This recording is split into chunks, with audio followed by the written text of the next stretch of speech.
Com relação à alimentação, temos também diferenças entre errantes e sedentários. Então, no caso dos sedentários, nós temos dois métodos de alimentação. O primeiro deles é a chamada filtração, ou suspensivoria, desculpem. São os animais que se alimentam de suspensões, são os filtradores. E nós temos vários exemplos aqui, eu vou falar de alguns. Os mais típicos são os sabelídeos e serpulídeos, que têm esse mesmo mecanismo, são grupos irmãos, inclusive, sabelídeo e serpulídeo. Mas os sabelídeos, eles apresentam esse penacho branquial, que a gente chama essa estrutura, que na verdade são dois semicírculos de tentáculos. Cada tentáculo é chamado radíolo, e esses radíolos são ramificados. Vocês veem aqui ramificações laterais, ramificações aos pares, que são as chamadas pínulas. Como eu já disse para vocês, esses tentáculos apresentam um canal interno, uma fenda ciliada, que é essa goteira que eu estou apontando aqui. Isso fica no lado interno. Mas as pínulas e o resto dos radíolos, toda a face deles, é tudo ciliado, existem muitos tratos ciliares aí, e esses tratos ciliares promovem uma circulação de água, e a água penetra lateralmente, penetra por esses radíolos em direção ao centro da coroa, e ela sai por cima.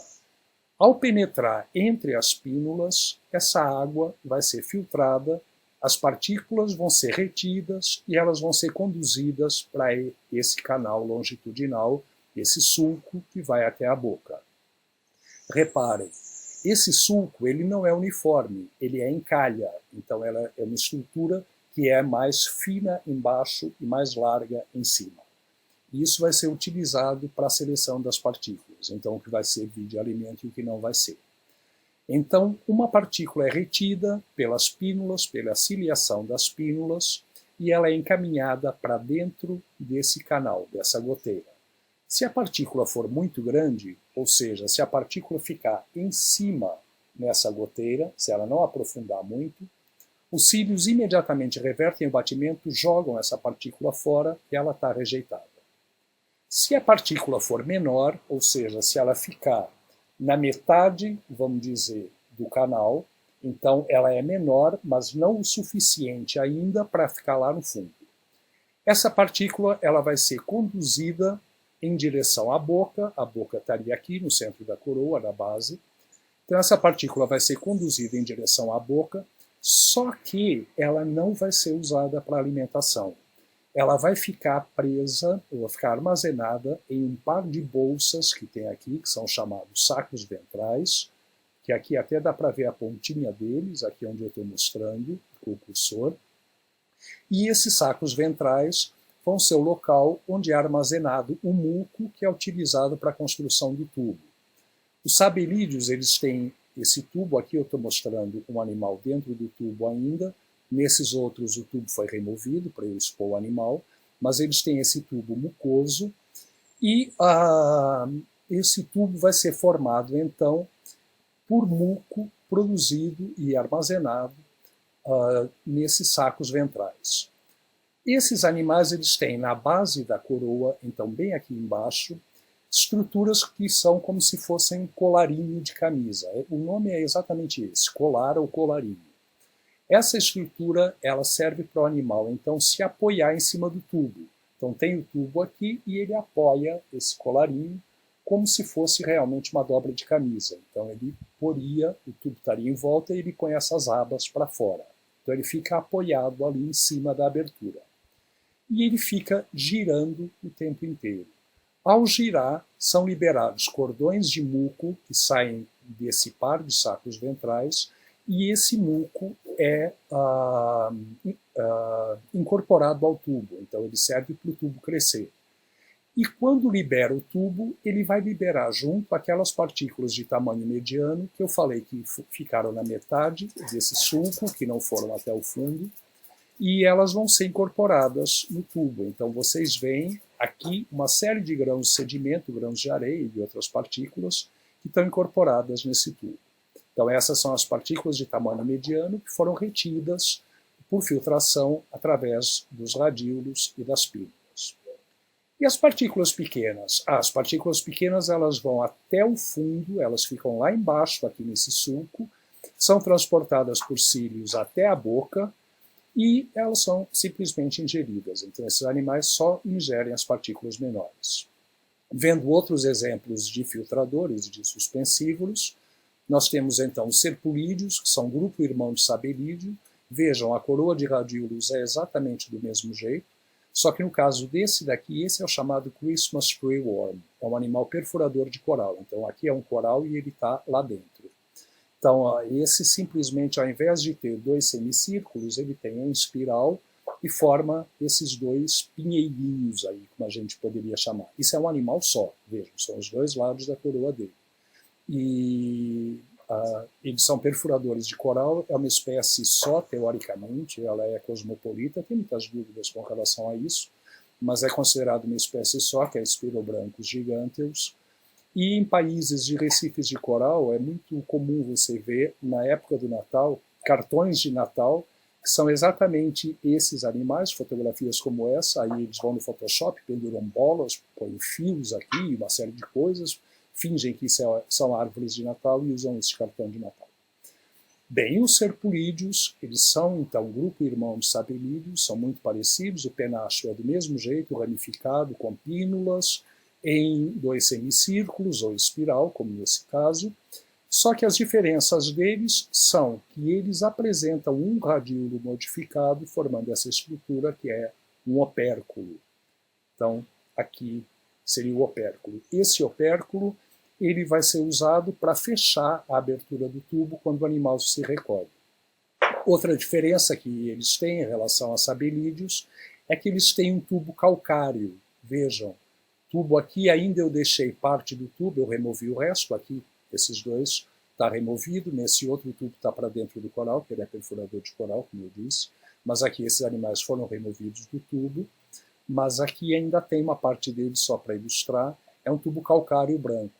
E aí eu peço para vocês lembrarem quantas vezes vocês já foram à praia, pegaram uma pedra, viraram a pedra assim, na hora que vocês veem, está cheio de uns risquinhos, uns tubinhos brancos duros, que você vê que é duro, mas tubos brancos mesmo. Às vezes todos retorcidos, às vezes mais retos, dependendo da espécie. Esses tubos são tubos de serpulídeo, esses tubos brancos calcários são de serpulídeos. Mas a alimentação deles é exatamente igual à de sabelídeos que eu descrevi. Um outro grupo, o grupo dos Spionida, tem uma série de famílias, inclusive a mais comum que é a Spionide. E esse grupo de Spionida, ao invés de ter a coroa de tentáculos como esses daqui, em dois semicírculos, eles só têm dois tentáculos.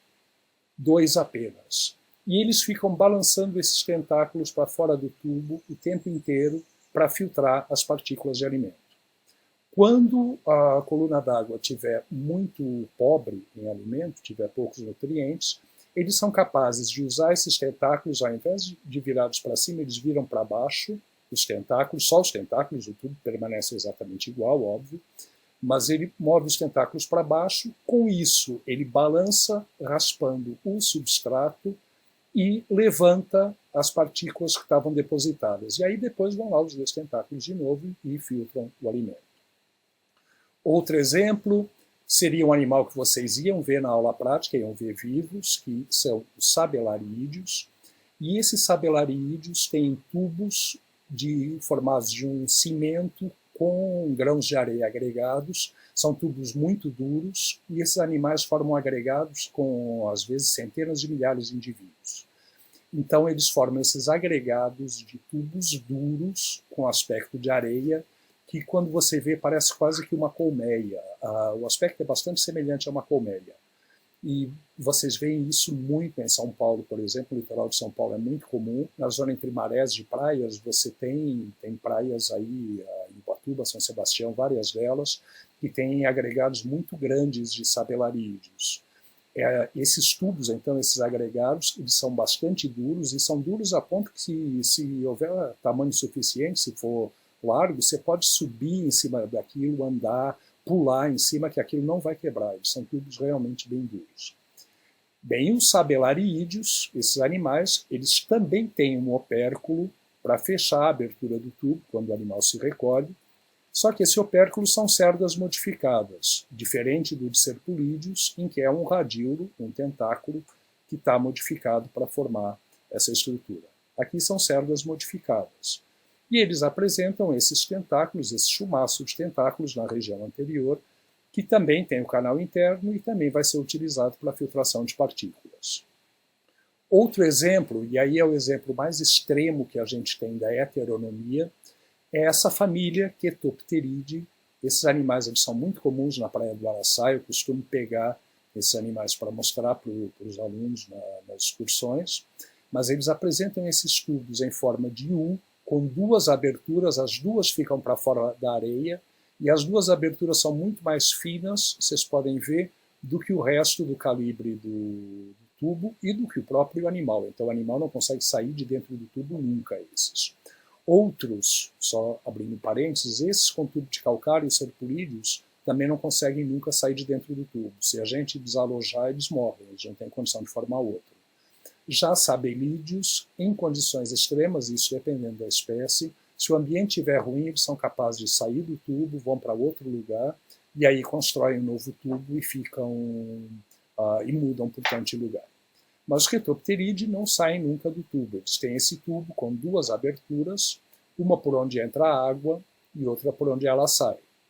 O corpo deles tem uma região anterior com dois tentáculos curtinhos, aí tem alguns segmentos, tem um segmento que vai ter parapódios muito grandes, muito desenvolvidos, que a gente chama de parapódios aliformes, que estão como se fossem asas. Eles são em forma de semicírculo e eles se juntam um no outro, formando então realmente um círculo.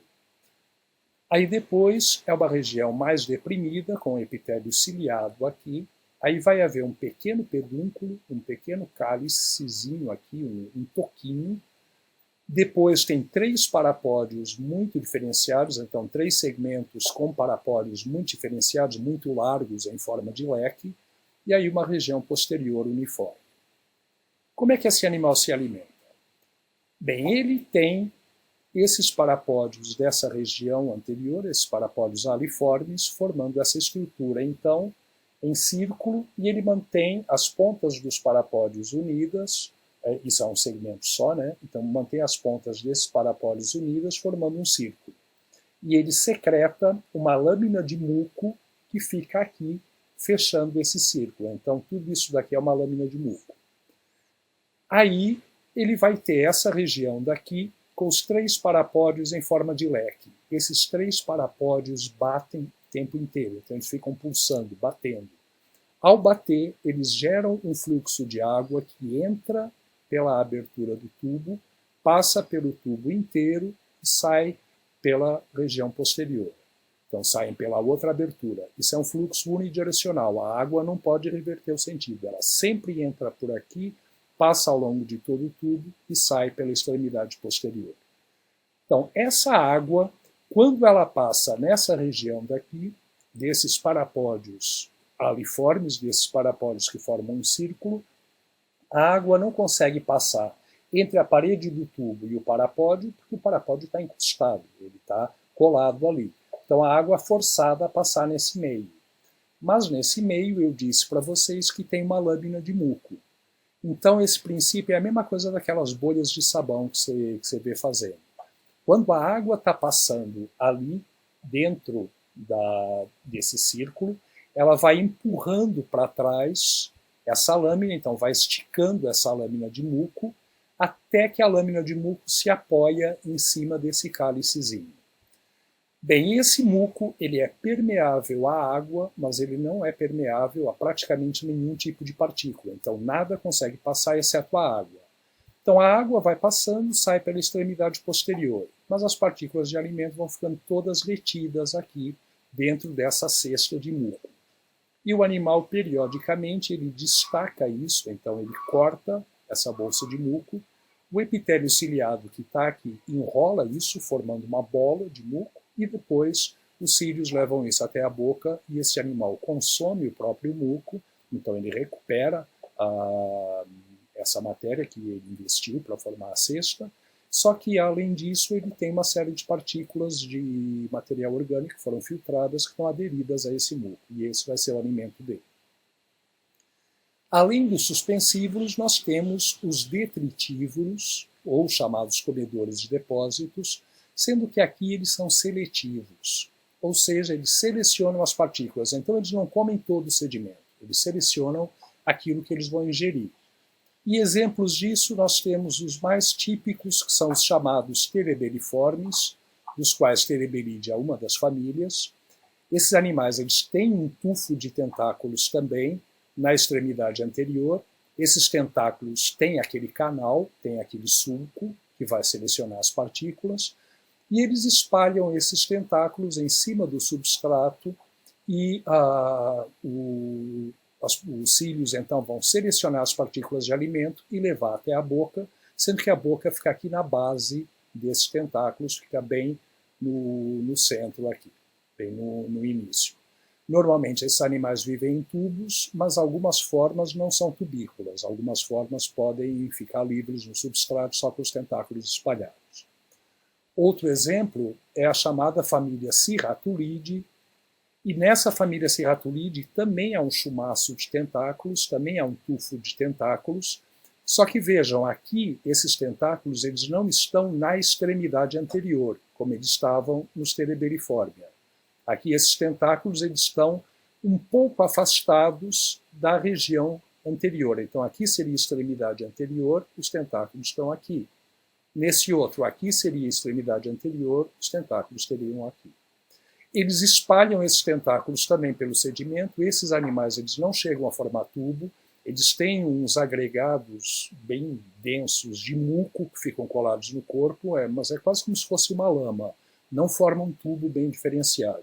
E os tentáculos atravessam essa lama e se espalham pelo substrato, então, para filtrar as partículas.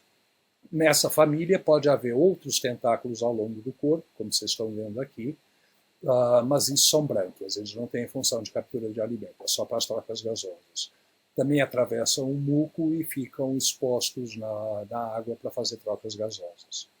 Esses dois animais aqui da foto são animais muito, muito comuns na Praia do Araçá, que possivelmente a gente veria na excursão. Agora, os errantes. No caso dos errantes, eles têm principalmente o hábito carnívoro ou herbívoro, ou onívoros até, ou então detritívoros, mas aí nesse caso eles não são seletivos, então eles simplesmente comem o sedimento e engolem tudo e depois digerem material orgânico. Nesses animais, então, é comum que haja especializações na forma de mandíbulas ou dentes, que são especializações, eu já falei, da região anterior do tubo digestivo, da cutícula, que reveste isso, porque essa região anterior do trato digestório, ela é um estomodeu, então ela é revestida de cutícula. Bem, aqui nós temos alguns exemplos. Isso é uma família onde isso é uma faringe reversível, então tudo isso normalmente fica para dentro do animal, ele reverte isso quando vai se alimentar, e nesse caso ele vai ter 4 mandíbulas na ponta dessa faringe reversível, e essas mandíbulas elas são ocas e estão associadas a uma glândula de veneno na base.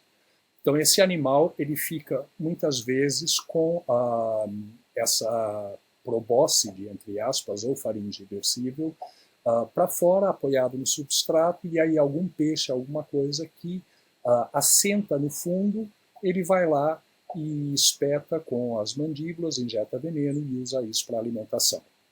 Aqui vocês veem a região anterior de um nereidídeo, vocês até já viram essa imagem em outro slide, com mandíbulas e com dentículos que estão aqui nessa faringe reversível. Então isso também foi evertido, normalmente está para dentro do animal.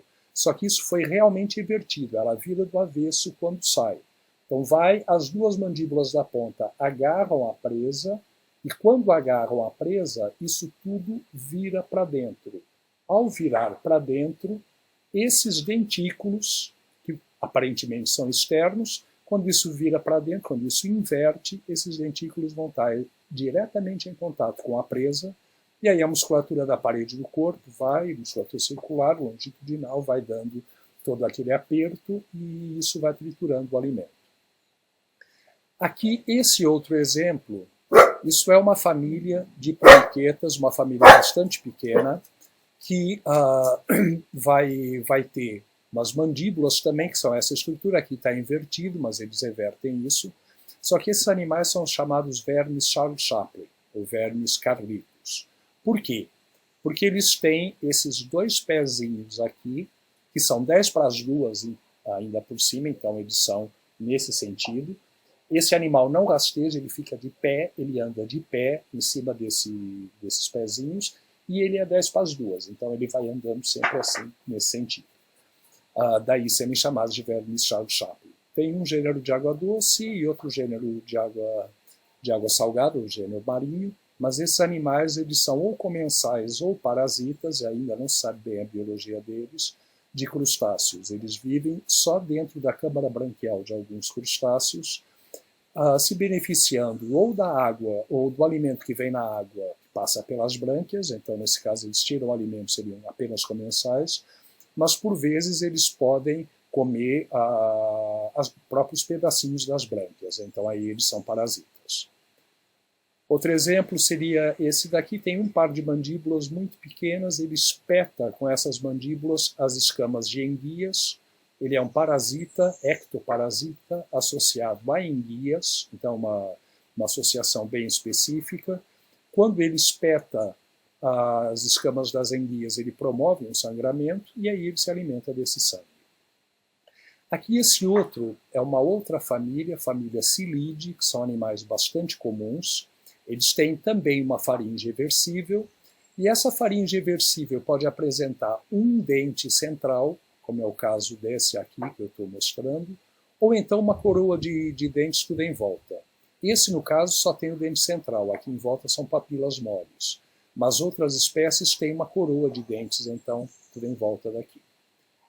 Na região anterior do trato digestivo deles, o esôfago encontra-se modificado, formando essa estrutura, que é chamada de proventrículo, e esse proventrículo ele é formado por faixas musculares, então esses anéis que vocês estão vendo aqui são tudo faixas de musculatura. E isso bomba, isso pulsa, quando o animal se alimenta. Então o que ele faz?